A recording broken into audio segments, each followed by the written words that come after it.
Good morning बच्चों। बेटा, जैसा हम लोग जानते हैं कि हम लोग रिवाइज कर रहे थे chapter nationalism in Europe.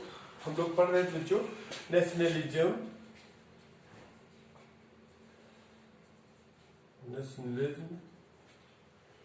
In Europe. Nationalism in Europe revise कर रहे थे, जिसमें आज हम लोगों को पढ़ना है कंजर्वेटिव कांग्रेस ऑफ वियना। ठीक है बच्चों, इसके पहले का पोर्शन हम लोग रिवाइज कर चुके थे। आज जो हम लोगों को स्टार्ट करना है वो स्टार्ट करना है Congress of Vienna.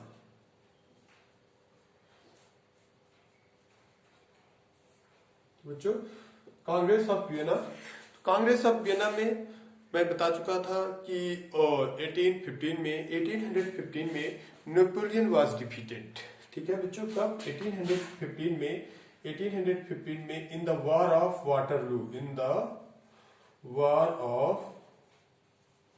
Waterloo. Waterloo के बाद बच्चों नेपोलियन को डिफीट किया गया था।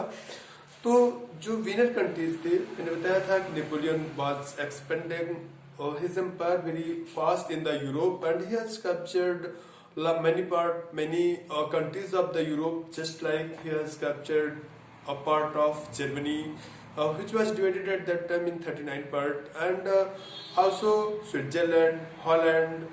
ठीक है, तो ये नेपोलियन बहुत तेजी से अपने आप का एक्सपेंशन कर रहा था अपने इम्पीरियलिज्म के थ्रू। he was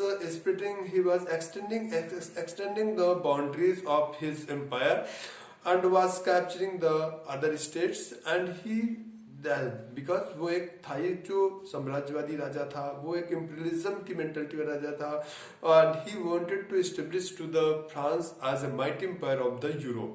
ये चीजें मैंने आप लोगों को बताया कि जब वो पावर में आया, he came in power in the France in 1799। You know that 1789 में फ्रेंच की रिवॉल्यूशन स्टार्ट होती है। After 10 years Napoleon establish the मतलब पहले तो वहाँ डेमोक्रेसी इस्टेब्लिश होती है after the French revolution, and then again the democracy was destroyed by Napoleon in 1799, and Napoleon established the dictatorship in the France, and he came in power 1799 and ruled over the France till 1815.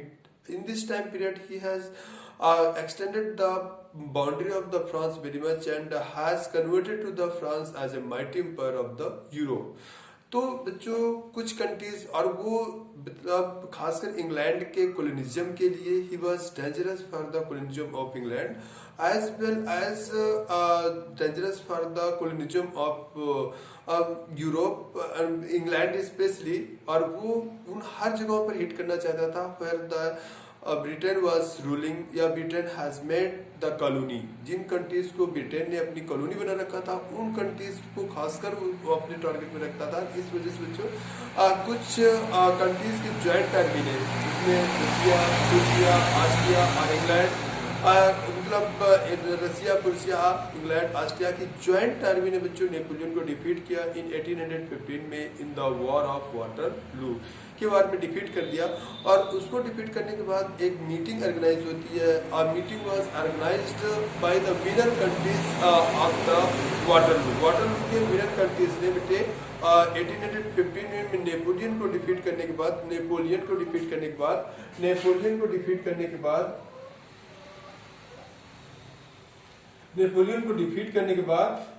1815 में ये meeting organise होती है। कहां पर? Vienna, which is the capital city of the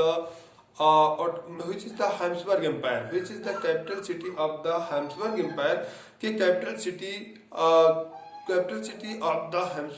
के capital city Vienna में एक meeting organise होती है।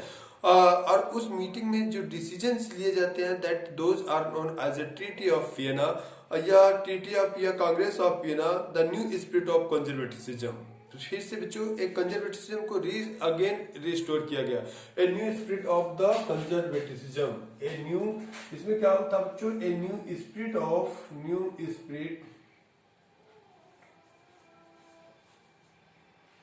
spirits of conservatism,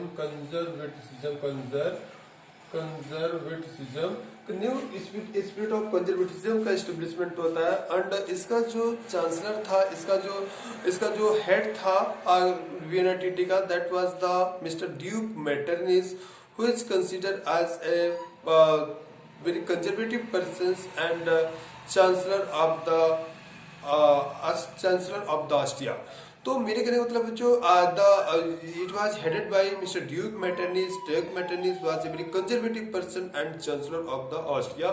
तो उसने क्या कहते हैं इस मीटिंग को मतलब हेड था। And he was that person who has announced that Duke Metternich के बारे में मैंने बताया था कि जिसप मेटरनिस को he announced that he is the most dangerous person of the world। Giuseppe Mazzini को उसने he has declared that Giuseppe Mazzini was most dangerous person of the Europe of the world, because his mentality, his thinking, which was eliminating to the empire, and he support to the nation state in place of the patchwork empire in place of the, and he also support to the democratic systems in place of the he also support to the democratic systems in place of the monarchy वगैरह को eliminate करके he was supporter of the democratic systems and he was supporter of the nation state in place of the patchwork empire। That's why Mr. Giuseppe Mazzini को Duke Metternich has declared that he is the most dangerous person of the world। तो मैंने आप लोगों को बच्चों ये समझाया कि मतलब कांग्रेस वियना ट्रीटी का मेन पर्पस क्या था। वियना ट्रीटी का मेन पर्पस था बच्चों कि जब नेपोलियन को डिफीट कर दिया गया, I have told you when I was telling you Napoleon code before it, I have told you that in 1799 में the democracy of the France was re again destroyed by mister Napoleon, and he has established very big empires by winning boundary of many countries, like he has won to the Switzerland, Holland, many parts of the Germany। as we know, as आगे हम पढ़ेंगे कि Germany was divided in 39 part, तो उनमें से कई part को उसने जब अपने कैप्चर भी कर लिया तो बच्चों, एंड ही वाज, उसका मेन टारगेट था एग्जाम्पल के तौर पर उनका निगाह वो नेपोलियन की सोच बेटे भारत में भी थी, और भारत में भी टीपू सुल्तान से उनके कांटेक्ट बढ़ रहे थे। और उस समय टीपू सुल्तान और अंग्रेजों के बीच कर्नाटक वार चल ही रहा था, मैसूर वार, एंग्लो मैसूर वार बेटे कंटिन्यू ही था। तो मैसूर के थर्ड वार के पहले, जिसमें टीपू सुल्तान थर्ड और फोर्थ वार में, जिसमें टीपू सुल्तान को पहले हराया गया और फिर बाद में उन्हें मार दिया गया फोर्थ वार में, तो इस तब तक बेटे नेपोलियन के तार इंडिया से जुड़ी रहे थे। तो वो हर वो कंट्रीज में जिस कंट्रीज को बच्चों इंग्लैंड ने अपनी कॉलोनी बना रखा था, उस कंट्री की तरफ अपने आप को अप्रोच करना, उस कंट्री की तरफ बढ़ना, that was the mentality of the Napoleon. तो इस वजह से बच्चों ज्वाइंट आर्मी ने, बिकॉज इंग्लैंड और Persia, Austria were seeing the danger in form of the Napoleon, that's why the reason joint army of these countries Russia, Persia, Austria ने मिलकर के बच्चों नेपोलियन को in the war of Waterloo में defeat कर दिया। Napoleon was defeated in the war of the Waterloo. और इस तरीके से बच्चों जब नेपोलियन को वॉर ऑफ वाटरलू में डिफीट कर दिया गया, तो एक मीटिंग ऑर्गेनाइज हुई by the winner countries Russia, Persia, Austria and England in the capital city of the Habsburg empire in Vienna, in which the head of that meeting was Mr. Duke Metternich, who is considered as a conservative person and has declared that Giuseppe Mazzini, who was liberal thinkers and who was supporting to the nation state in place of the patchwork empire, and he was also supporting to the democratic systems in place of the monarchical systems। That's why तो बच्चों that meeting यानी Vienna meeting was headed by him, who was the chancellor of the Austria, and the meeting was going to organize in the capital city of the Habsburg Empire। तो he has announce, उसने ये भी बेटे कहा था कि when मतलब इतना ज्यादा तब तक फ्रांस का, या हम कहें कि उस समय नेपोलियन ही, फ्रांस मतलब at that time means Napoleon का इतना ज्यादा यूरोप में इफेक्ट बढ़ चुका था, he was this become so much effective in the Europe that he has announced that all the Europe caught cold when France started to sneezes. जब फ्रांस को स्नीचेस आने स्टार्ट होते हैं तब पूरे यूरोप में सर्दी फैल जाती है। It means that entire Europe is in the effect of the France. This is the reason that when France started to sneezes the all Europe got cold. ठीक है बच्चों, तो इस तरीके से ये कभी कभी सेंटेंस ही एक वर्ड में पूछ लिया, एक नंबर में पूछ लिया जाता है, who said that all the Europe got cold when France started sneezes. कभी कभी ये डायरेक्ट क्वेश्चन पूछ लिया जाता है। तो वियना ट्रीटी किसके थ्रू हैंडल की गई थी, किसके थ्रू हाइडेड की गई थी, तो दैट वाज मतलब mister Duke Metternich, who was Duke Metternich, Chancellor of Austria, and who organized to the Vienna Treaty, Wiener countries, जिसमें ऑस्ट्रिया, रशिया, प्रूसिया। इसमें पूछेगा एक अलग सा कंट्री दे देगा, अगर ऑप्शनल में पूछेगा एक अलग सा कंट्री दे देगा और पूछेगा इनमें से कौन से इंग्लैंड के मतलब इसके ऑर्गेनाइजिंग में नहीं थे, which of these were not in the organization of the these countries, in countries के ऑर्गेनाइजेशन में मतलब वीना ट्रीटी के ऑर्गेनाइजेशन में इनमें से कौन सा कंट्री नहीं था, तो कोई एक अलग सा कंट्री दे देगा एंड आपसे ऑब्जेक्टिव में पूछ लेगा। तो इस तरीके से आपको अब ऑब्जेक्टिव एक नंबर में भी बेटे बहुत ध्यान रखना है, क्योंकि आपकी बार जैसे जानते हो कम 30 नंबर के क्वेश्चन आपके एक नंबर चाहिए था स्टेंजा वाले, तो आपको स्टेंजा से मिल जाएंगे, लेकिन जो स्टार्टिंग के 15 या 16 क्वेश्चन रहेंगे for them you have to study every point. ठीक है बच्चों, तो इस तरीके से उस मीटिंग में बच्चे कुछ डिसीजंस लिए गए। इन द वीना ट्रीटी में कुछ डिसीजन लिए गए। मैंने पहले बताया कि because new spirit of conservatism, Veena treaty मतलब कांग्रेस ऑफ वियना, मतलब कांग्रेस मतलब होता है ग्रुप ऑफ पीपल्स, यानी ग्रुप ऑफ लोगों को ग्रुप में कलेक्ट होना, और उसमें जो डिसीजंस लिए गए, तो मेरे कहने का मतलब इसे कहा जाता है न्यू स्पिरिट ऑफ कंजर्वेटिज्म, मतलब बिकॉज इसमें कंजर्वेटिज्म को फिर से इम्प्लीमेंट किया गया, बिकॉज इसके जो ऑर्गेनाइजर थे वो मोस्ट ऑफ देम कंजर्वेटिव ही थे, खासकर उसका जो हेड था मिस्टर ड्यूक मेटरनिच, वो एक कंजर्वेटिव पर्सन था। तो इसमें क्या क्या डिसीजन लिए गए बच्चों, उसी को हम लोग वियना ट्रीटी के नाम से जानते हैं। Decisions many decisions were taken in this meeting, और उन्हीं डिसीजंस को बच्चों हम लोग वियना ट्रीटी के नाम से जानते हैं। What ever the decisions were taken in the Vienna treaty, उन्हीं डिसीजंस को बेटे हम लोग वियना ट्रीटी के नाम से जानते हैं। तो दो decisions were taken are known as a Vienna treaty. ठीक है,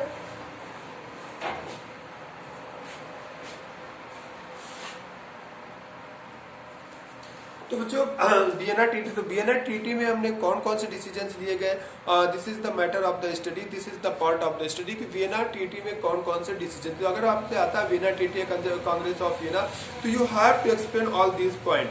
पहला बच्चों ए नंबर ऑफ स्टेट, पहला डिसीजन क्या लिया गया, a number of state were establish, a number of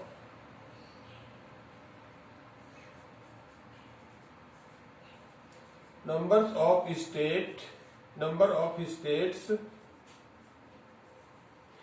were established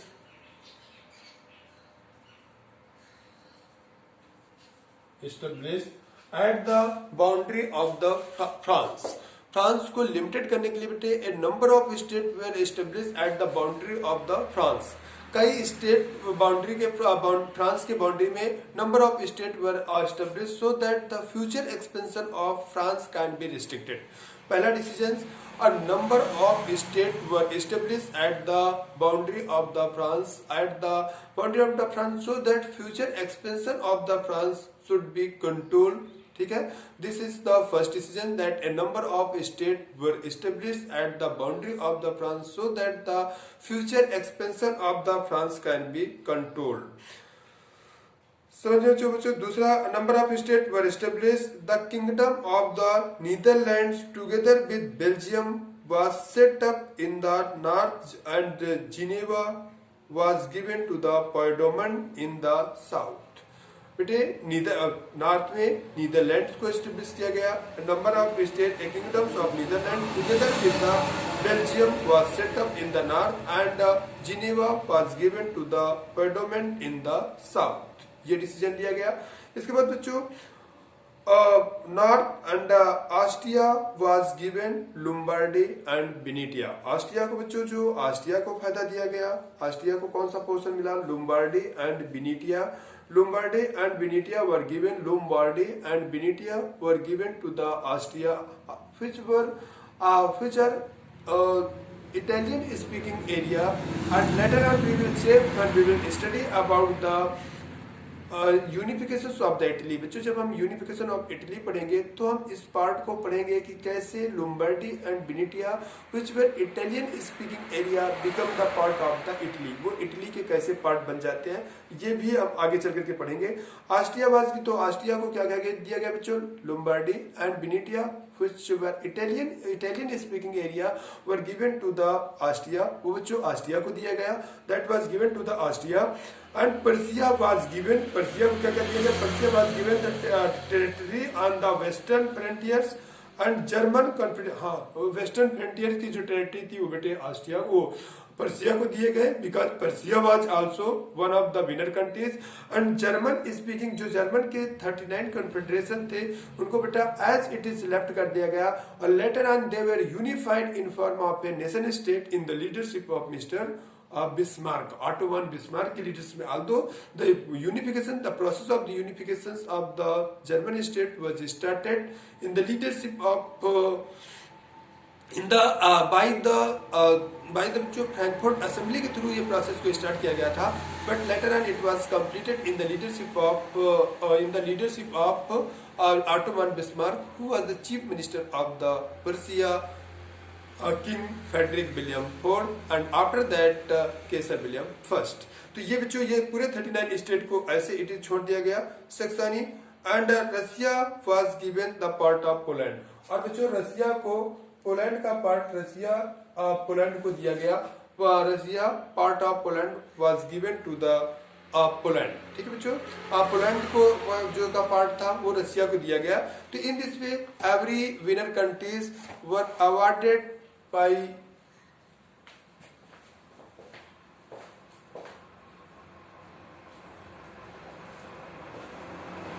every winner countries were awarded by the different territories के through बच्चों हर विनर कंट्रीज को कुछ ना कुछ दिया गया।